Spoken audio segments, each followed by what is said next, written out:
Oscar Pistorius was filmed reenacting the shooting of Reeves Steenkamp as part of his pre-trial preparations in October last year. The footage was filmed in his uncle's home and was to be used by American company The Evidence Room to create a 3D visual map of the moments before, during, and after that shooting. His lawyers say it was never meant to be broadcast, but now it's been seen by the world. The footage was aired during a Channel 7 documentary entitled Running Scared, which included extensive interviews with Evidence Room CEO Scott Roeder. Hey guys, what do you think about calling Scott Roeder? He actually, he's from Cleveland. I'm from Cleveland. We could probably bond over that, but he's the best. I don't know if you've seen all the stuff that he's ever done, but we need somebody to do like a crime scene reenactment because I don't believe that.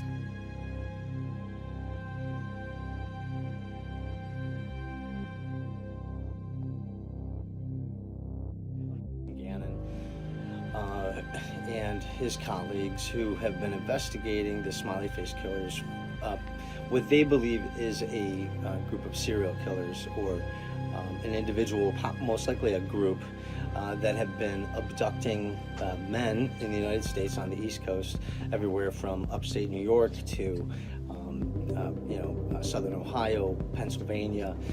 I've followed Scott's work. They've documented well even over before the Oscar dozens and Pistorius dozens case. of instances that Scott is from my hometown. He is one of the most laid-back one of these victims, persons that I've actually ever met. they'll have a very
When did you get the call on Sunday?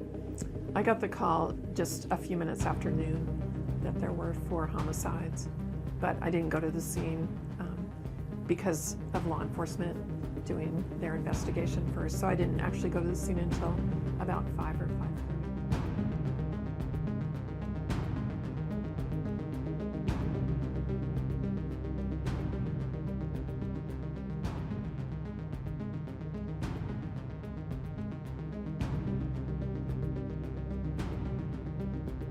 Through, for our viewers, kind of the process between when police show up and then you guys getting the bodies and doing your examinations.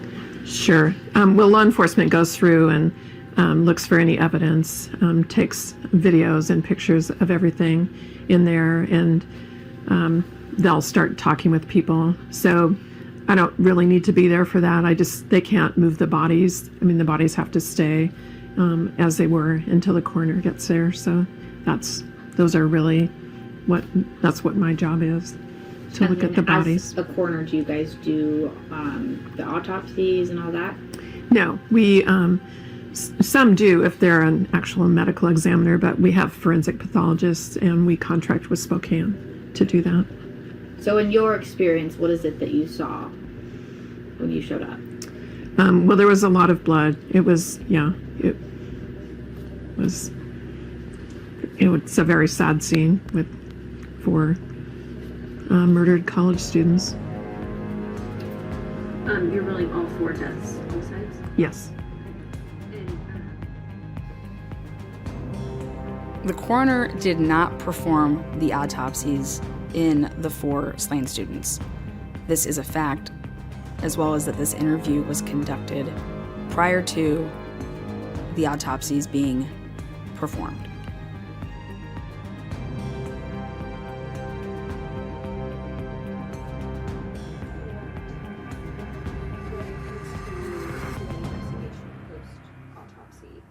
That falls on you, correct? Yes. It's my job to determine the manner and mechanism of death. And then I know with toxicology results, there can often be, at least in Washington, a delay. So do you have any idea how long it could take, if those were relevant, to get any type of results back on that?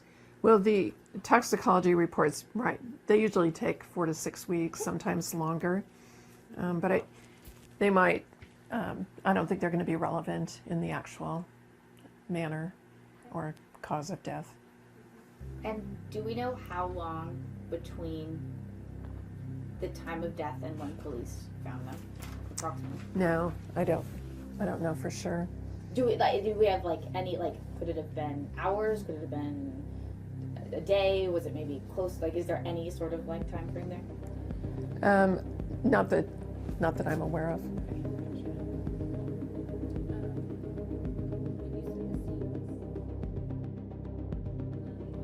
The coroner in the interview makes it perfectly clear that she is listing no time of death.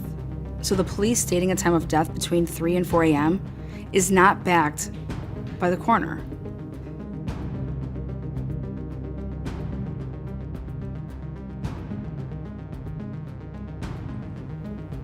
How has no one challenged the time of death given by law enforcement after this interview with the coroner became public?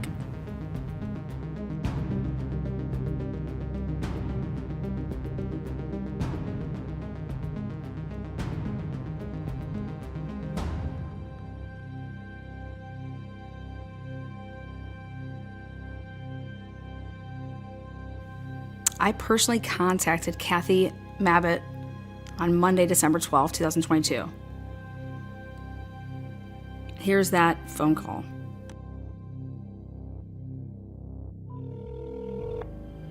December 12, 2022.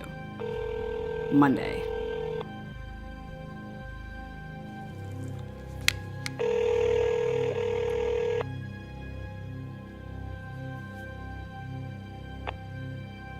Your call is being forwarded to a MyTel voicemail system. Catherine Mabbitt is not available. No messages may be taken for this mailbox. It is full.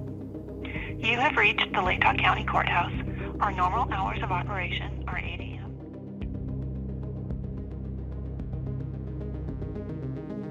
The mailbox was full and could not take any messages.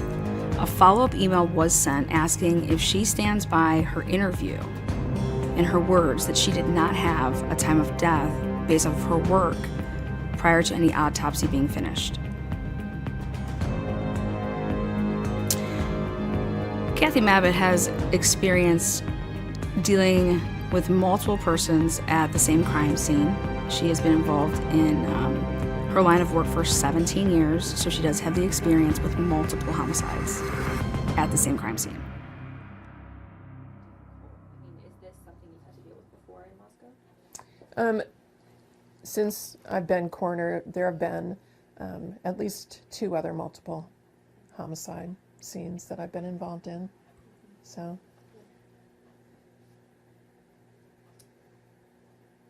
Would you say this is probably the most gruesome? Oh, it's hard to just single it out.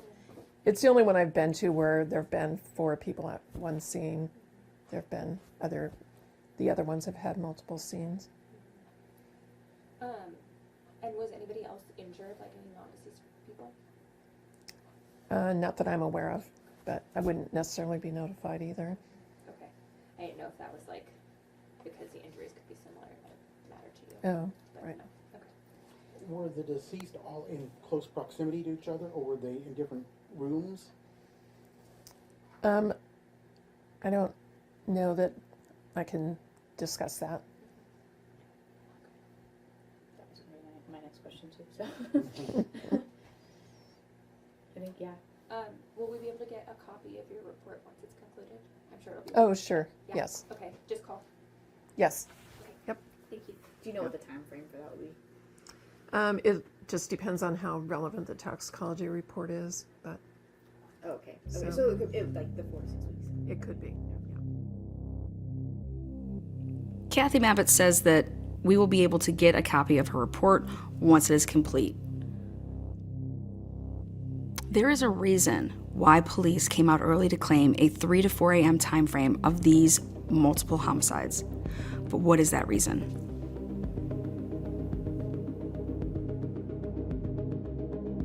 In my part 2 of this series, in the press conference, the first one, they said they were waiting to get the autopsy complete, which proves that when they were making their 3 to 4 a.m. time frame of death, they did that without any science, not the coroner was approving it, and without an autopsy.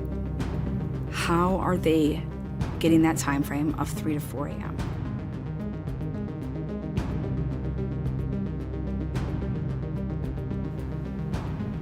Thanks to Kathy and her honesty in that early interview that you just witnessed, November 15th, 2022, we now know that Moscow Police Department determining that time frame between 3 and 4 a.m.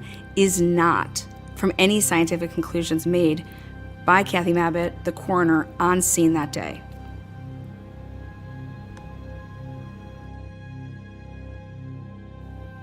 Truth and Transparency strongly questions this 3 to 4 a.m. time frame based on this coroner's interview. A lot of questions surrounding how the police department came up with the 3 to 4 a.m. time frame. Part 4 coming up next in the timeline of the Idaho murders. Truth and Transparency will be featuring in her Part 4 with the finale of the mini-series of the timeline in epic fashion by hosting a live broadcast with special guest Scott Roeder, one of the nation's best crime scene reenactment and expert witnesses, forensic specialist, Wednesday, December 14th, 2022 at 1 p.m. right here on Truth and Transparency. Scott Roeder, special guest, 1 p.m. Wednesday, December 14th. My name is Scott Roeder. I'm an evidence specialist and crime and shooting scene reconstruction expert. In the blink of an eye, what would you do if you were in that position? Put your hands behind your back. Ah! What would you do? All right.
So the officer tries to maintain control of the arms to diminish the threat. One officer is now injured. He's got these scissors buried deep into his shoulder. So not only does he have to make a good decision, but he's got to make that good decision balanced with pain, balanced with adrenaline, and the safety of his partner. Officer Rolfe responds by unholstering his weapon and shooting one time into his back. He fought through that first gunshot like it never even hit him. He was fighting harder, I would argue, after the first gunshot. Let's talk about that 2.6 seconds between the first shot and the second shot. Now, the prosecution argument is the first shot was defense, that they were carrying out the arrest. The second and the third shot is murder. I want to be respectful, but that's ridiculous assertment. I don't see any difference between the first, second, or third shot during this instance, because the first shot, you're reacting to being attacked. All right, let's ID you here. All right, put your hands behind your back. Now, you think about 2 to 3 seconds, right? 1 1,000, 2 1,000, 3 1,000. Sounds like a long time sitting here talking to you, but when you're in this high adrenaline situation, it goes by in the blink of an eye. Officer Rolfe has discharged the first shot, and he now has 2.5 to 3 seconds to make the following decisions. Was the first shot effective? Apparently no. From the body camera, Honor Walker was still fighting with everything he had. Was his partner in danger? The answer to that is probably yes. Now, right here starts that 2.5 seconds. Even though his body weight is on his arm up to the elbow, he's still got movement underneath to stab in the stomach or get him in the armpit, which is dangerous. Any fleshy point to hit, it's not a bulletproof vest. So I think even though his movement is limited, it's temporary limitation of his movement because you don't have full control of him. Can you get off another shot safely? All in 2.5 seconds. So he has to make those decisions. One shot.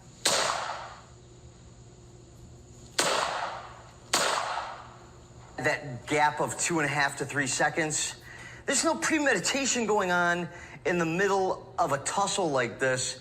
I think what's going on is survival. And this is that gray area. It's about, did you use the right discretion in using deadly force? And in this case, I would say yes. I think they used a lot of compassion in giving Mr. Walker an opportunity to comply with the first shot, and it was only after he continued to attack with the edged weapon that they discharged 2 more times. Even after 2 shots, they still tussle with him to get his arms behind his back and struggle to get those scissors out of his right hand. Give me your arm, give me your arm! It's all good, he was stabbing me, he was stabbing me. Okay, Russ? It's all good, he's got scissors in his hand. He was stabbing me, he was stabbing you. All right, Russ. He's got scissors right here, he's got scissors right here. Let go of the scissors! Let go of the scissors! Some people would say, hang on, this is a pair of scissors he's got in his hands, not a knife. Yeah, this is more dangerous than a knife because on a knife, you can't put your fingers through the holes so that you can't be disarmed. How do you disarm me? This is attached to my hand. All of the soft tissue in the neck, the face, the eyes, the temple, and the legs are exposed. With that tip, you might even be able to plunge it down all the way to the handle, right? Like if I got into some soft belly, especially under the armpit, like look at how far we could get that into you. And if you think about that, look at how deep that is. It's the width of my neck. And that's a kill shot with a pair of scissors.